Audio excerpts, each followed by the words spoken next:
TV Rio Branco, SBT Canal 8. A TV que você vê.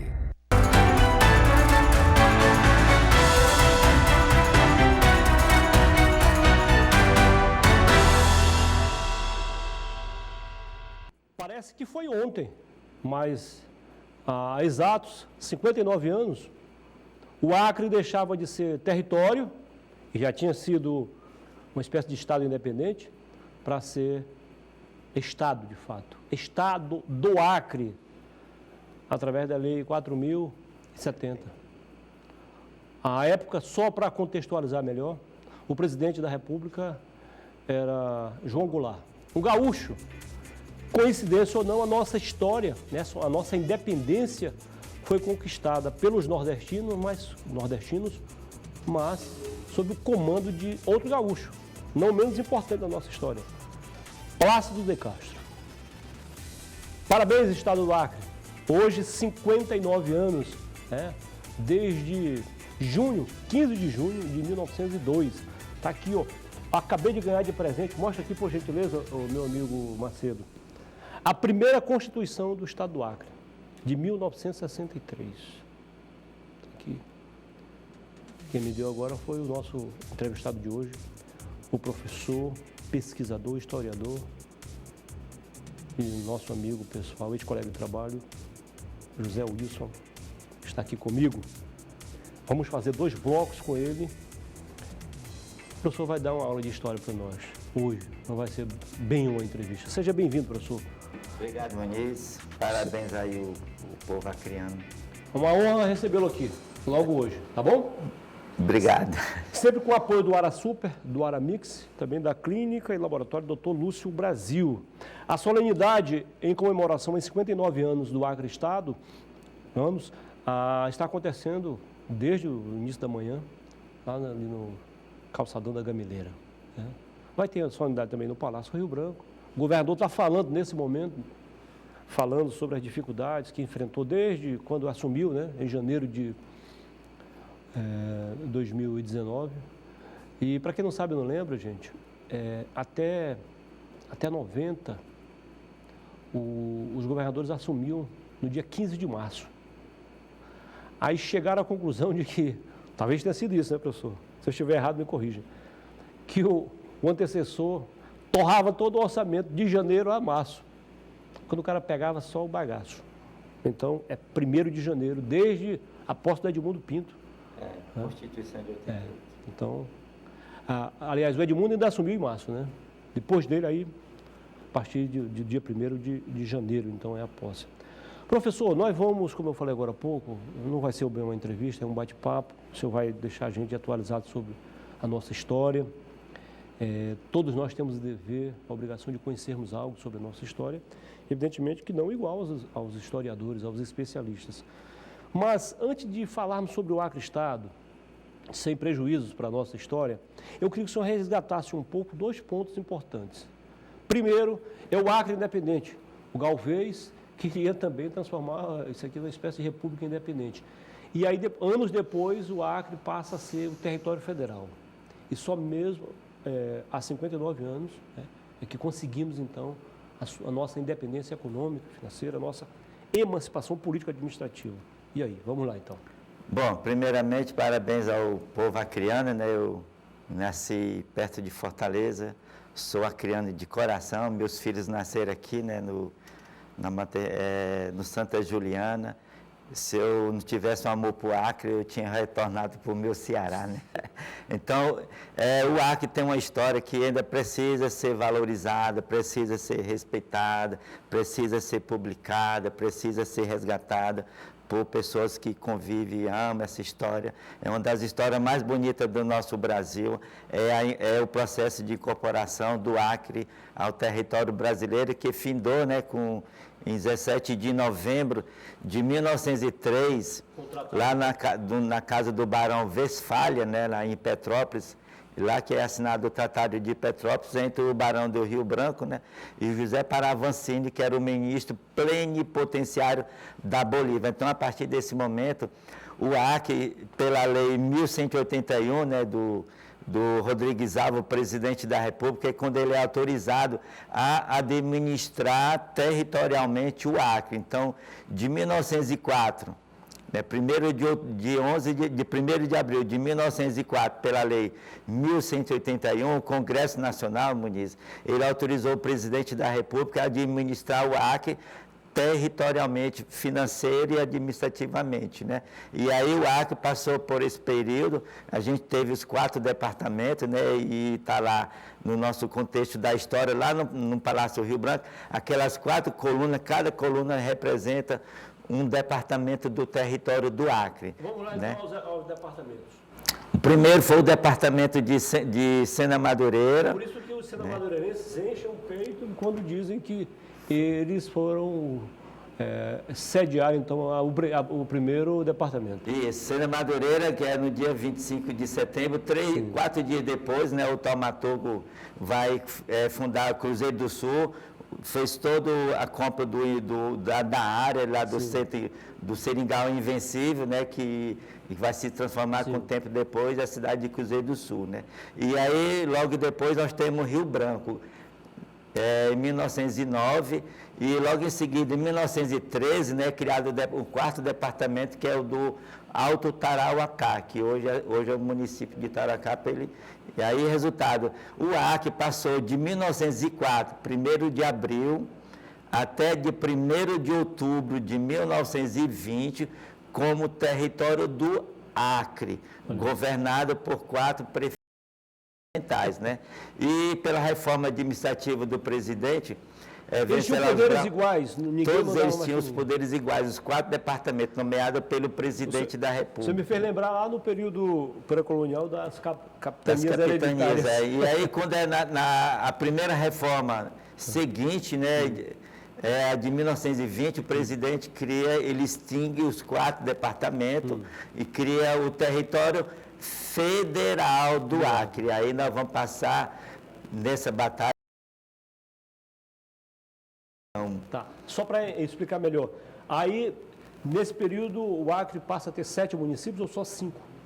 7 municípios. E quando o Acre é levado pela Lei 4.070, né, que é a Lei Guiomar Santos, que foi uma homenagem do senador Jorge Calume, né, que o Guiomar Santos, que foi um grande político na nossa história, ele veio a falecer em Brasília, e aí, resultado, o senador Jorge Calume homenageou o antigo amigo, companheiro de partido, né, que era o PSD, o Guiomar Santos, denominando a Lei 4.070, a Lei José Guiomar Santos. Mas a Lei 70, Muniz, é bom que se diga que o governador aqui do Acre, o segundo governador do Acre, que criou o feriado 15 de junho, que é uma lei ordinária, a lei número 14, do dia 2 de setembro de 1964, é a lei número 14, uma lei ordinária.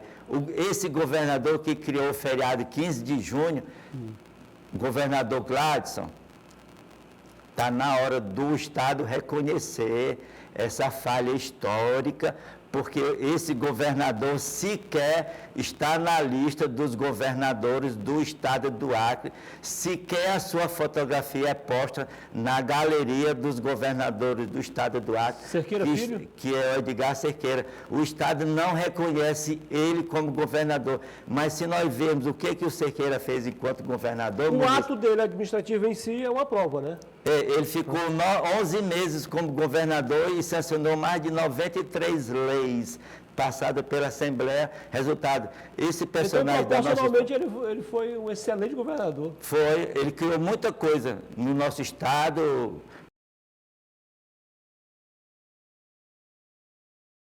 Da categoria de Estado, depois da Constituição, que é 1º de março de 63, logo em seguida, no final do mês, né, 31 de março, o governador Zé Augusto é deposto, e aí vem a figura do Cerqueira, como capitão Cerqueira. Resultado, ele ficou 9 meses como governador do Estado, e aí veio as eleições e o estadual naquela época. Então, resultado, esse governador que decretou o feriado de hoje, Antônio Muniz, e todos os nossos ouvintes, né, É triste. Sequer aparece na... Sequer o governador que criou a lei, o feriado pela lei número 14, está aí no site da Assembleia, quem é historiador conhece muito bem, né? E resultado, esse personagem sequer existe na nossa história. Isso é uma vergonha histórica para o povo do Acre. Aliás, professor, o Acre é especialista nisso. É especialista. Só aproveitando a sua deixa, o senhor historiador sabe muito bem, bem melhor do que eu esse caso, por que o Guilmar Santos, que praticamente fez de tudo para que o Acre deixasse de ser território para ser Estado, praticamente ele não é lembrado nessa data, é muito mais lembrado José Augusto, que foi deposto, sem menosprezar a importância do José Augusto, que foi o primeiro governador eleito. Não é uma injustiça? É uma injustiça, mas esse processo eleitoral, Moniz, foi o primeiro caso de xenofobia que aconteceu na história do Acre. Ninguém sabia, mas ela já existia. O Guilmar Santos foi deputado federal, foi governador do território, depois foi senador e por aí vai. E quando veio o processo político, o outro partido adversário dele... Foi prefeito dele... parlamentar também? Não. Ele foi só a primeira vez governador, né, do território. E aí, quando veio o processo político, um outro grupo político adversário ao do Guilmar Santos, que era o grupo comandado pelo senador gaúcho Oscar Passo, resultado, né? Aí o Guilmar Santos era o Guilmar Mesquita, Omar Marques, Omar Sabina, que é o Manuel Fontinelli de Castro. Veio o grupo do Oscar Passo e nomeou, e escolheu aquele estudante de filosofia recém-formado no Rio de Janeiro, retornando para o Acre, né, que é o José Augusto de Araújo. E aí veio o processo político. Foi o primeiro caso de xenofobia. O lema da campanha do governador José Augusto, do partido, né, era o Acre para os acreanos. Eleja o primeiro governador acreano do Estado. Então, o povo eleitor acreano do Estado inteiro, naquela época, elegeu quem? O primeiro governador do Estado, um filho do Acre. Quem foi ele? José Augusto de Oliveira Araújo. Mais um detalhe aí, para a gente fazer abrir um pequeno espaço aqui, um parênteses, para divulgarmos a festa do PSL ontem, filiação. Antes, porém, o professor, só para não perder o embalo, outro caso de injustiça, na minha opinião, é que...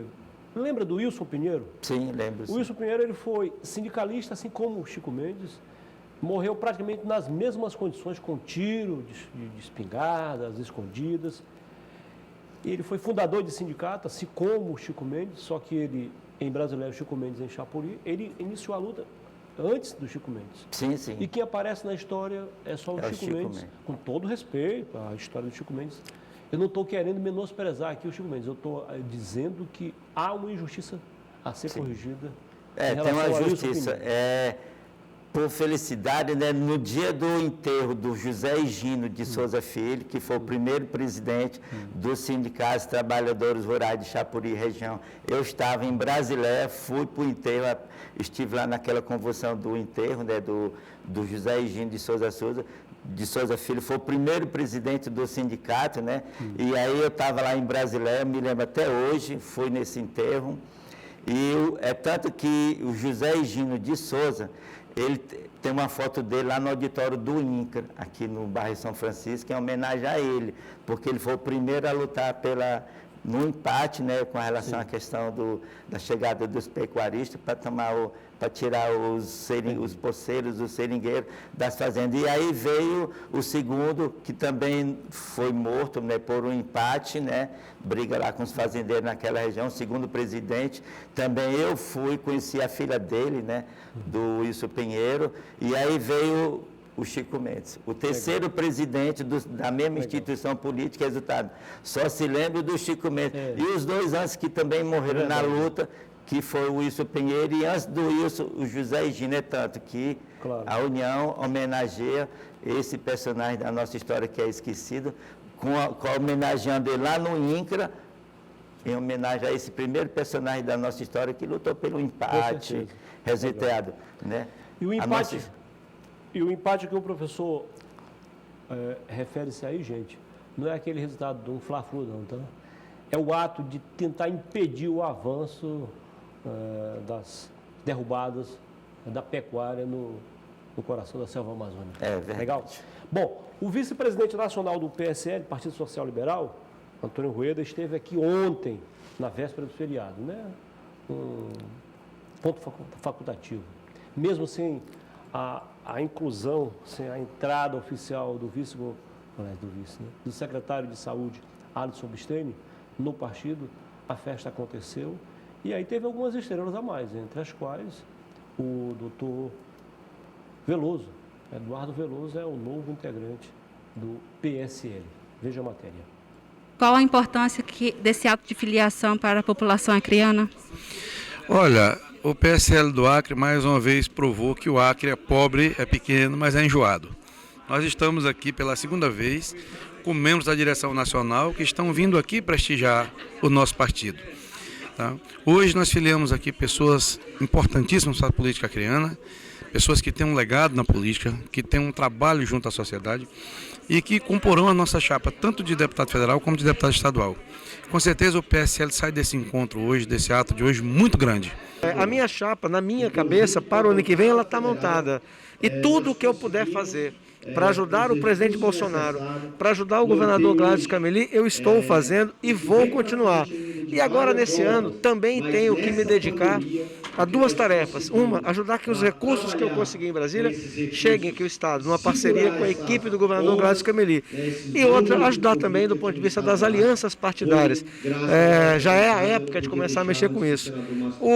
A vinda do PSL para apoiar essa aliança é muito significativa. Nós estamos falando aqui agora do maior partido político do Brasil, da direita. Olha, um evento importante, né, de muita representatividade, figuras públicas, né, conceituadas aqui do estado do Acre, que se filiam a esse que é o maior partido, né, da centro-direita do país, e a gente vai consolidar todo esse trabalho que está sendo feito pelo Pedro Valério, nosso presidente estadual, enfim, toda a equipe do PSL aqui no estado, que tem se esforçado justamente para trazer pessoas boas para dentro da política. Então, a alegria de poder estar aqui no Acre mais uma vez, hoje ratificando todo esse trabalho que já vem sendo construído, abonando aí essas fichas desses novos filiados. O PSL aqui, dentro do contexto do Acre, consegue formar a primeira chapa, ele tem a nominata completa. É um orgulho para o PSL, essa caravana que a gente está começando aqui no estado do Acre, reafirmando o apoio ao governador Gladson. Eu estou retornando para o PSL, já fui presidente em 2018, o PSL passou por um momento e hoje, né, nós estamos reafirmando esse momento como a reconstrução do que será o segundo maior partido do estado. Né? Nós estamos pleiteando aqui, hoje já somos o partido que tem a chapa de federal montada e conversamos com o governador Gladson para solicitar, né, um apoio de uma aliança, o arco de aliança, fazer a construção da indicação do vice-governador. Então eu vejo que o PSL será protagonista nessas eleições e terá bons nomes de qualidade, tanto de mulheres, dos homens, candidatos jovens, nessas eleições de 2022. Acredito muito no projeto, o projeto de um futuro melhor para o nosso Brasil e para o nosso Estado através de uma parceria. Eu acho que não só Estado, não só a entidade pública. Eu acho que o PSL ele prega essa união, essa parceria. Assim eu acho que nós conseguimos chegar melhor e mais distante. Olha, o PSL ele volta a se reestruturar. O PSL passou por um momento tenebroso aqui no nosso estado, né? Ele foi tomado de assalto em determinado momento e agora a gente consegue retomar novamente o prumo, né? Uma direção, que é a direção que nós queremos de um Brasil melhor, de um Acre melhor, de realmente fazer uma transformação social que venha atender a nossa sociedade. Eu acho que o PFL é um partido que tá se posicionando muito grande nesse estado, né? O PSL é um partido importante no estado, foi onde o Bolsonaro se elegeu. Existem algumas conversas que ele poderia se filiar novamente. Bom, eu não sei se é com ele, mas o Pedro Valério é um amigo muito querido, né? Ele organiza muito bem o partido. Então, hoje ele filiou pessoas importantes e tudo galgando aí fazer da nossa política uma atividade nobre, né? Foi Márcia Bittar, pré-candidata ao Senado, né? Vimos também Rodrigo Pires, né? Integrante da família Pires, democrata, né? Liberal. O doutor Eduardo Veloso, falei aí. Ouvimos também, no início, o senador Márcio Bittar, que veio junto com o Rueda, o próprio Rueda, Antônio Rueda, meu xará. E aí, quem mais apareceu aí? Júnior Bozella, que é deputado e é também um dos vice-presidentes, dos vices, digo, nacionais do PSL. Ele esteve aqui ano passado. E o coronel Ulisses. Então pronto, escalado todo o time que apareceu aí, porque a gente está sem o gerador de caracteres. Então tá identificado aí. Obrigado aí pela repórter Eliane Barbosa. Deu show de bola. Então obrigado aí. Participação especial, né? Reportagem especial. Depois dessa, diretor, nós vamos ao intervalo comercial, né? E voltaremos em seguida com mais um bloco com o professor José Wilson, para a gente falar mais sobre a história do Acre, que hoje completa 59 anos de emancipação político-administrativa. Agora são 11h22. Até já.